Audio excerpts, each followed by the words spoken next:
Hello everyone, welcome to paramedical विज्ञान। मेरा नाम दीपांशु है और आज मैं आपको पढ़ाऊंगा सेल क्या होता है। जैसे आप सबको पता होगा कि सेल जो है वो स्ट्रक्चर एंड फंक्शन यूनिट है हमारे लाइफ का।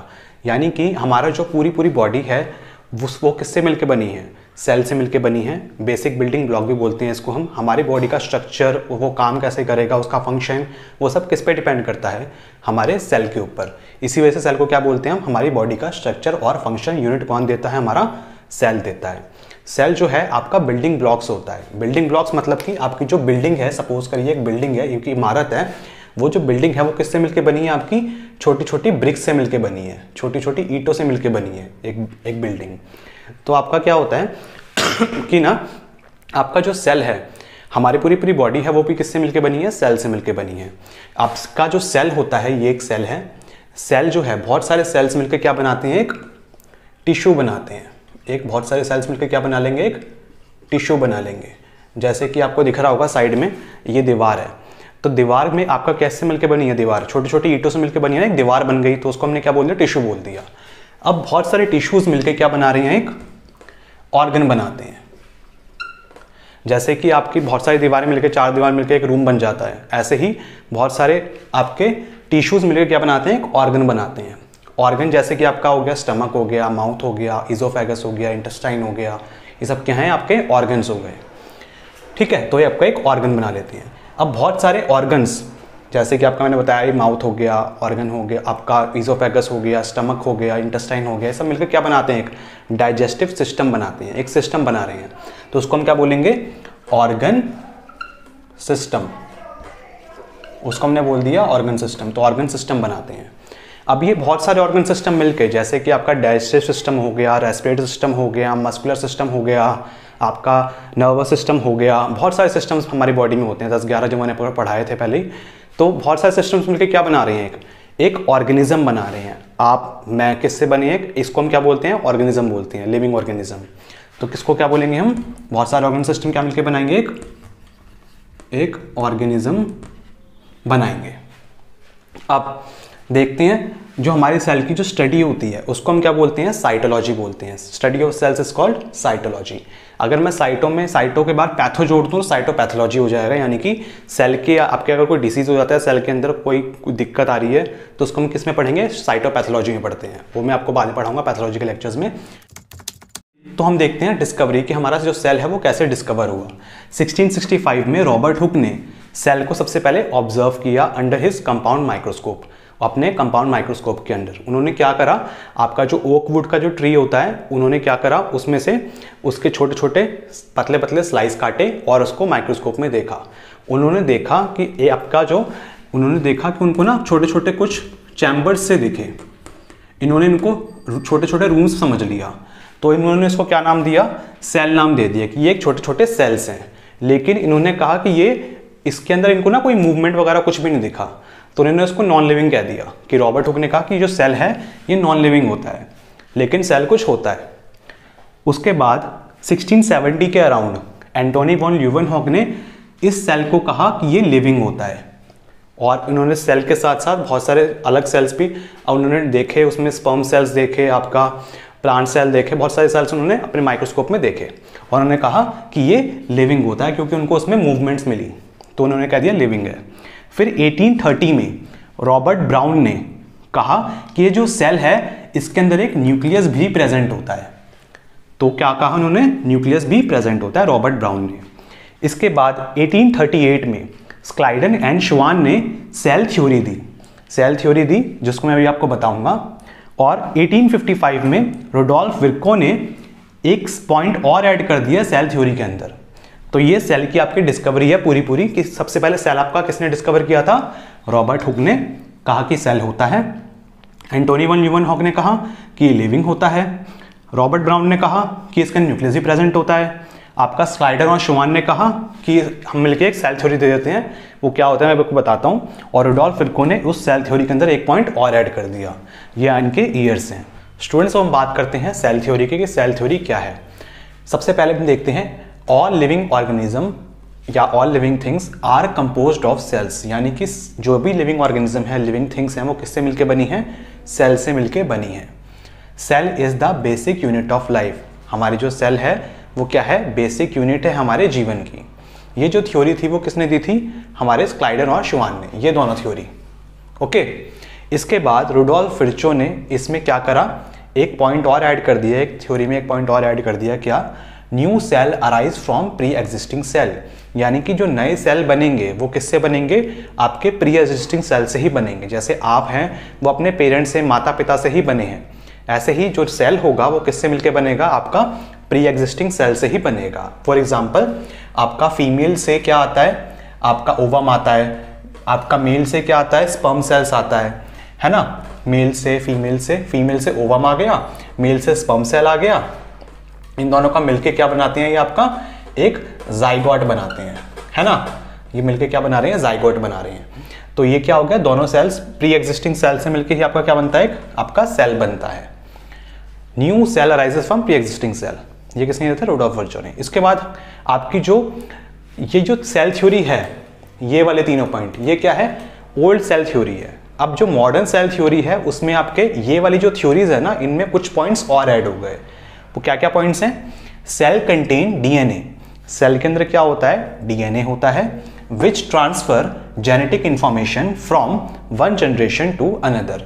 सेल के अंदर डीएनए होगा जो कि जेनेटिक इंफॉर्मेशन ट्रांसफर करेगा एक जनरेशन से दूसरी जनरेशन में। तो जैसे कि मैंने आपको बताया कि फीमेल से और मेल से, फादर मदर से आपका क्या आ रहा है, आपका एक नया सेल बन रहा है। तो आपकी जो जेनेटिक इंफॉर्मेशन है वो भी इसमें कैरी होती हैं, जो कि बेबी में ट्रांसफर होती हैं। तो हम बोलते हैं ना, बच्चा सीख के निकलता है, तो क्या है, जेनेटिक इंफॉर्मेशन जो है वो ट्रांसफर होती हैं, एक आपके पुराने सेल से नए सेल में ट्रांसफर होंगी। ये एक cell theory, modern cell theory में ये पॉइंट ऐड हो गया। इसके अलावा एक पॉइंट और क्या है, सेल मेंटेन होम्योस्टेसिस, होम्योस्टेसिस यानी कि आपका stable environment through the regulation of metabolic process and exchange of gases with environment.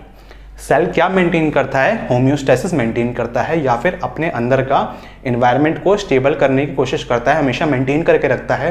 कैसे मेंटेन करता है, by the regulation of metabolic processes. हमारे जो मेटाबॉलिक प्रोसेसेस हो रहे हैं, गैसेस का एक्सचेंज हो रहा है, ठीक है, चीज़ों का एक्सचेंज हो रहा है, उन सब का रेगुलेट करके, उन सबको रेगुलेट करके और आपका गैसेस का एक्सचेंज करके इन्वायरमेंट के साथ ये क्या करता है, होम्योस्टेसिस मेंटेन करता है।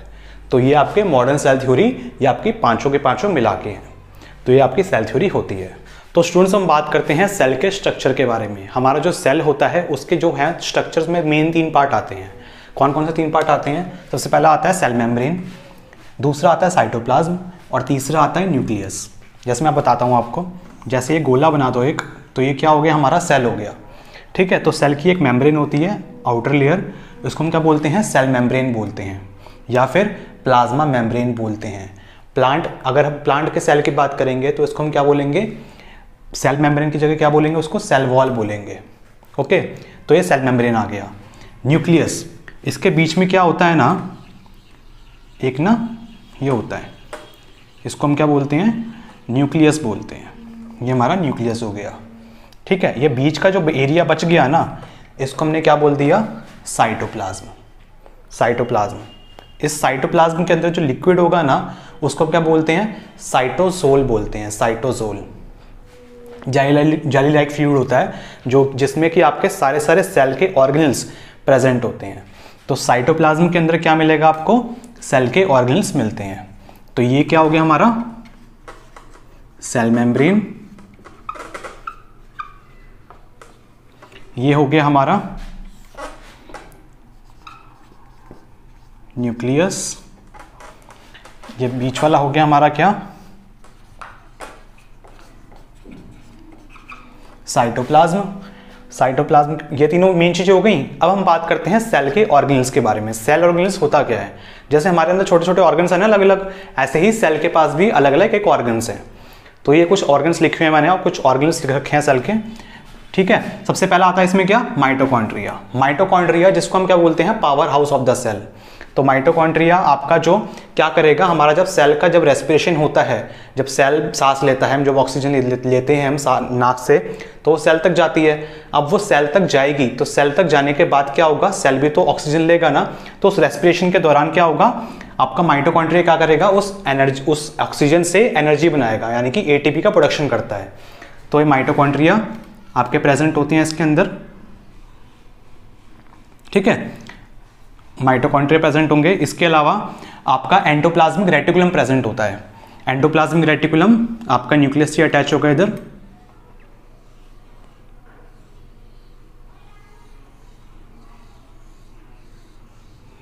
ये आपका एंडोप्लाज्मिक रेटिकुलम हो गया। और आपका एंडोप्लाज्मिक रेटिकुलम के ऊपर आपके क्या मिलते हैं आपको, ये डॉट डॉट से मैं दिखाऊं तो ये क्या है आपका, ये हो गए राइबोसोम्स, ये आपके राइबोसोम्स प्रेजेंट होते हैं। जिस एंडोप्लाज्मिक रेटिकुलम के ऊपर आपको राइबोसोम मिलेगा वो कैसा हो गया, रफ हो गया, रफ एंडोप्लाज्मिक रेटिकुलम। और जिसके ऊपर कोई राइबोसोम नहीं चिपका हुआ उसको हम क्या बोलेंगे, स्मूथ एंडोप्लाज्मिक रेटिकुलम।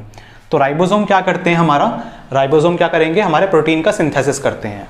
और एंडोप्लाज्मिक रेटिकुलम क्या करता है, वो जो प्रोटीन सिंथेसाइज हुआ तो कौन सा प्रोटीन आपका बनना है, आपका कैसे सिंथेसिस होना है, उसको पैक करके उसको ट्रांसपोर्ट करना किसका काम होता है, एंडोप्लाज्मिक रेटिकुलम का। और वो ट्रांसपोर्ट किसको करेगा, वो करेगा हमारे गोल्गी एपरेटस को। तो हमारा गोल्गी एपरेटस, ये हमारा गोल्गी एपरेटस आ गया। तो हमारा गोल्गी एपरेटस को क्या कर देगा, ये प्रोटीन बना के ट्रांसपोर्ट कर देगा गोल्गी एपरेटस को। अब गोल्गी एपरेटस क्या करेगा, ये जो प्रोटीन सेल जो आपका बना है अभी, ये प्रोटीन सेल में कहाँ पे जाएगा, कहाँ पे नहीं जाना है, तो कहाँ पे उसको भेजना है प्रोटीन को, वो सारा काम किसका हो गया, इस गोल्गी एपरेटस का होता है। इसके बाद हम देखें लाइसोसोम। लाइसोसोम क्या है, लाइसोसोम को suicidal bag of the cell भी बोलते हैं। इसमें डाइजेस्टिव एंजाइम होते हैं कुछ, जैसे कि हाइड्रोलाइटिक एंजाइम, जो कि सेल को तोड़ने का काम करते हैं जब सेल की एज हो जाती है या फिर सेल डेथ होती है तब।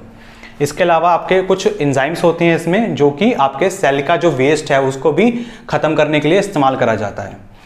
फिर आता है हमारा पैरोक्सिसोम। पैरोक्सिसोम क्या करता है, हमारा जो फैटी एसिड होता है, हमारा जो लिपिड होता है, उसका ब्रेक डाउन करने में हेल्प करता है। और आपका साइटोस्केलेटन, आपका जो साइटोस्केलेटन होगा वो क्या होगा, जैसे कि ये हो गया या फिर ये हो गया। तो साइटोस्केलेटन होते हैं कुछ हमारे सेल्स के अंदर जो कि क्या करते हैं, मेजरली आपका ट्रांसपोर्ट व्हीकल की तरह काम करेंगे। जैसे हम एक जगह से दूसरी जगह जाते हैं तो हमको क्या चाहिए होता है, बस, ट्रेन, स्कूटी, बाइक, ये सब चीज़ें चाहिए होती है ना। ऐसे ही आपका सेल ऑर्गेनल्स या फिर सेल के अंदर कोई मटेरियल एक जगह से दूसरी जगह मूव करना है तो वो किसके थ्रू होगा, आपका साइटोस्केलेटन उसको मूव करवाती हैं। साइटोस्केलेटन भी आपके 3 होते हैं, वो आपको बाद में बताऊंगा। और राइबोसोम मैंने आपको बता दिया, ठीक है, कि ये प्रोटीन का सिंथेसिस करता है। तो आपके ये सारे सेल ऑर्गेनल्स होते हैं जो कि सेल्स के अंदर प्रेजेंट होते हैं, और इनको हम एक एक करके डिटेल में फर्दर वीडियोस में भी पढ़ेंगे।